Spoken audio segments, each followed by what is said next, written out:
Hello guys, welcome back to my channel mini blog. আমরা এখন যাচ্ছি এসির কাজে মেমারিতে। তো তোমরা দেখতেই পাচ্ছ আমার পেছনে বসে আছে সুমনদা, আমি বাইক চালিয়ে নিয়ে যাচ্ছি। আর এখন আমরা শক্তিগড় পেরোচ্ছি। সো গাইজ, এই সামনের ভিউটা কেমন লাগছে বলো তোমরা? সেই লাগছে।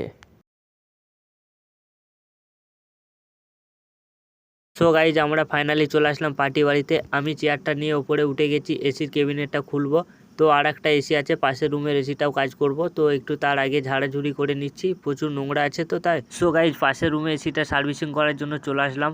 তো এই এসিটা ফুল সার্ভিস হবে না, কারণ এই এসিটা এখনও কোম্পানি ওয়ারেন্টি পিরিয়ডের মধ্যেই আছে, বেশি দিন হয়নি এখনও এসিটা। তো আমরা ছাদের আউটডোর মেশিনগুলোর কাছে চলে আসলাম। এই মেশিনগুলো সার্ভিসিং করে র্যাপিং টেপ করতে হবে দুটো মেশিনই। এটা হচ্ছে ডাইকিন মেশিন। সো গাইজ, আমাদের এখন এসি সার্ভিসিং করা কমপ্লিট হয়ে গেছে। আর আমি এই এসিটা এখন ইনসুলেশন টেপ করছি, এই তো তোমরা দেখতেই পাচ্ছ। আর তোমরা বলো যে তোমাদের কার কার বাড়িতে এসি আছে, কমেন্ট করে একটু বলো।